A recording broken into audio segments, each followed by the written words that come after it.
When the heart overflows, it comes out through the mouth. Ethiopian proverb. I am LeAnn. To know me is to know the essence of unconditional, unadulterated love. I see the world with optimistic eyes, believing there is inherent good in all people. The deepest part of me loves people and identifies with their feelings. An undertaking that has been both a strength and a weakness. Addicted to the beautiful side of life and its people, I strive to build harmonious relationships. Expressing kindness, gentleness, care, and concern was my personal charge. I was selfless and understanding in both word and deed. But as life would have it, abruptly, all of who I was about to change. Coming from an intuitively inclined family, I understand that life is more than what we see with our physical eyes. I was taught that our ancestors and our beloved ones visited us spiritually. That dreams with your ancestors in them were a way to bless you or warn you. I enjoyed the times that I had with my grandfather. He greeted me with vibrancy and love and peace, vitality. He was young without flaw. There was one visit from my grandfather in particular that I would like to share with you today. He came to me, and as usual, I was full of vibrant energy. Walking into a room, I was carrying bags and all kinds of things in my arms, and I was trying my best not to drop them. My hands were full as I carried them and clasped them in my arms. I was bracing my arms to carry the weight, as if I was carrying the weight of the world in them. Walking swiftly to ensure that I made it to the counter in the kitchen. As I entered the kitchen, it felt cold, but not the kind of cold that makes you shiver, but rather the kind that just grabs you. The room was old looking and dreary. I remember Granddad sitting at an old aluminum square table with lackluster yellow top and aluminum legs with similar chairs to match. I greeted him with a cheerful hello, but it was not reciprocated. I felt the difference in his energy. I turned around to face him after unloading the items in my arms on the counter. "What's wrong, Granddad?" I asked him. He stared at me with a face filled with worry, uneasiness, as if he had a cause for concern. In my waking hours, I pondered on the message I received from him, even sharing it to gain additional insight and meaning from it. In doing so, I was misguided, and misplaced attention was the result. Everyone began to think something else was about to go on with me, so I was the object of attention. You see, only a few know my entire story, but today, my story is your story. Without taking a breath, I lost my sight in my right eye, which caused me to lose my job. While I was in the hospital, some kids playing decided to open the gate, and my dog paid the price with his life. I lost a lot in a short period of time, but I never lost hope. It was an ordinary day, a day like any other, and I was washing clothes, and I received a call from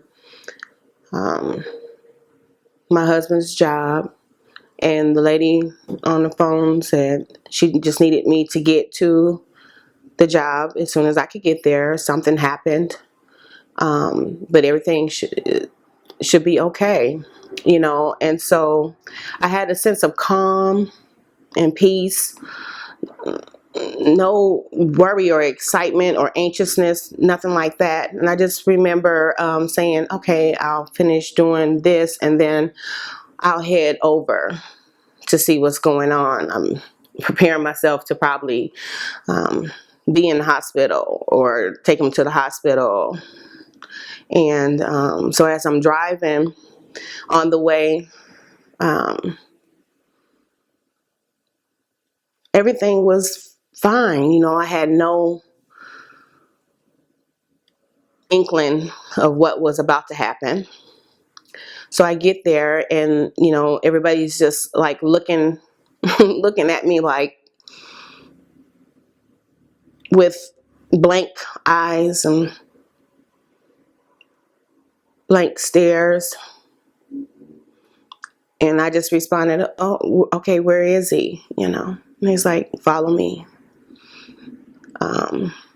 And as we were walking, you know, walking down the hallway, no one is moving, no noise, no nothing.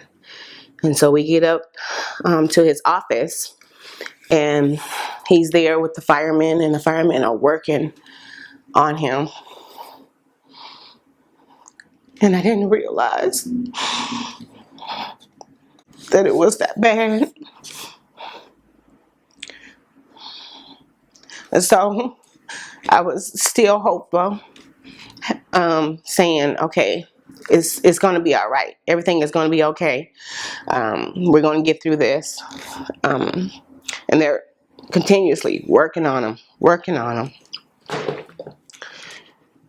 Then one of the firemen says, okay, to the other firemen, that's enough. And the other fireman responded, no, I'm going to keep on going. I'm going to keep on going. And I just remember saying, come on, Daddy. I'm here. I'm waiting for you.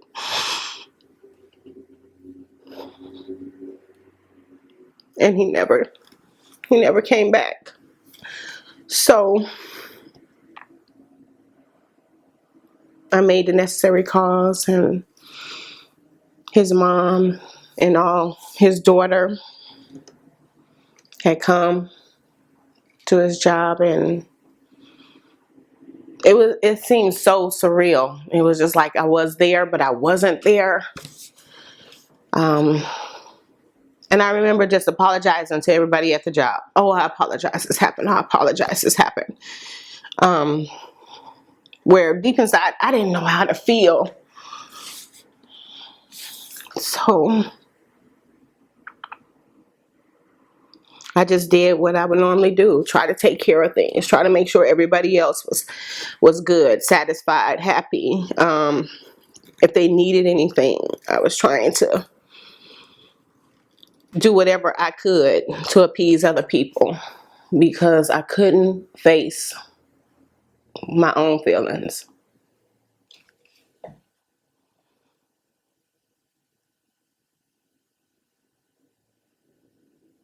It was a tragic day for me.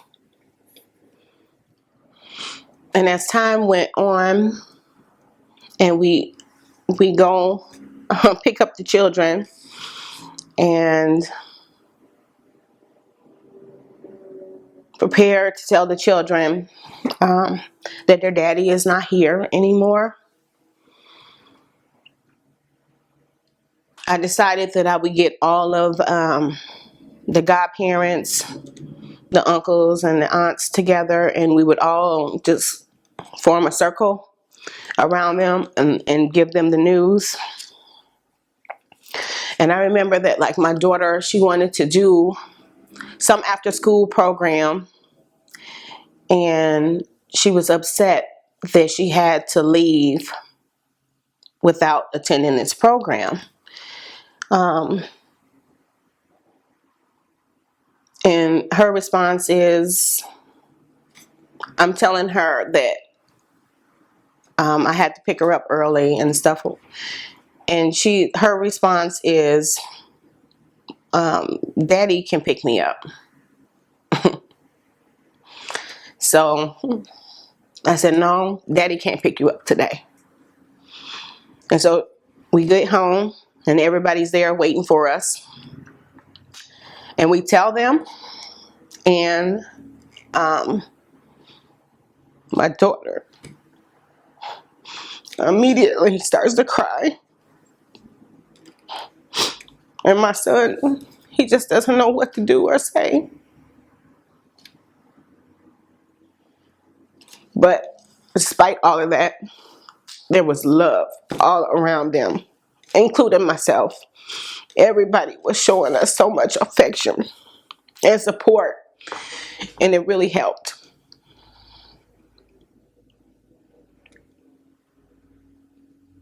And I remember going to sleep and waking up and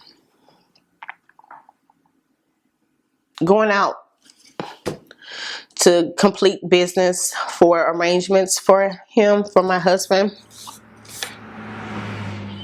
And I realized that everybody is walking around and doing everything and driving and walking and just going about their daily activities. And I couldn't believe it. I was like, hey, don't you know my world has been turned upside down? Everything is supposed to stop. Everybody is supposed to stop. But that wasn't the reality.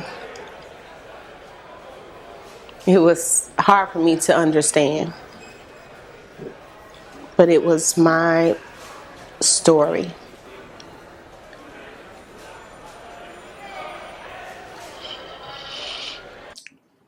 There is in every true woman's heart a spark of heavenly fire which lies dormant in the broad daylight of prosperity, but which kindles up and beams and blazes in the dark hour of adversity. Washington Irving. I was hidden from myself. I harbored a dark secret and held it close to my bosom so no one could discover it. I was screaming inside, but no one could hear me. A dark flow of emotions consumed me and deprived me of what sight I had left. There was a painful war raging within me, a battle between light and dark, in which I commanded both armies. I withdrew from all I knew and isolated myself from the world. I couldn't give light or receive it. Exhausted, depleted, drained, diminished, I had enough. Pushing back uncontrollable tears in a shaky, cluttered voice, I mustered up the strength, and from my mouth came the sweetest sound. I am healed. I said it over and over and over again each day, believing it, feeling it, experiencing it. Before long, I was living it. So in the beginning, I said, when the heart overflows, it comes out through the mouth. This is important because whatever you fill your heart with, there is a corresponding behavior attached to it, and it comes out of the mouth. So for instance, if you fill your heart with anger, fear, and resentment, hurt, pain, it comes out through the mouth. If you fill your heart with love, it comes out through the mouth. When you have interactions with anyone, including yourself, because you do have a relationship with yourself, but many times we avoid that relationship, and it's the most important relationship of all. If you speak good things and kind things to yourself, you build yourself up. If you speak resentful, hateful things and act out of pain and hurt, you tear yourself down. It comes out through the mouth. So my challenge to you is this. Say things filled with love in a way that it fills your heart, in a way that you lift people up whenever they're around you. And in doing so, you will also lift yourself. Now, I'm asking you to transform your life. I went through this process myself. When I was grieving, I was hurt, I was in pain, I was angry. I didn't recognize myself anymore. I started cursing, and that was not normal for me. I would involve myself in road rage, and that was not me. So things that happened that weren't necessarily like me, but because I was filled with hurt and pain, there was a corresponding behavior attached to it. So what I'm saying to you today is let's transform our lives together. And we do that by checking our thoughts and our feelings. Your thoughts and feelings are a cause and effect relationship. So because you have a thought, you have a feeling, and vice versa. Thoughts are your verbalizations in the mind, while your feelings or emotions are sensations in the body. You have to do a checkup. Just like you would get a physical checkup at the doctor, you have to have an emotional checkup to make sure that everything is working properly. Thoughts are easier to change than feelings. It was Maya Angelou who said, "I've learned that people will forget what you said, people will forget what you did, but people will never forget how you made them feel." So feelings are an integral part of checking in your emotional state.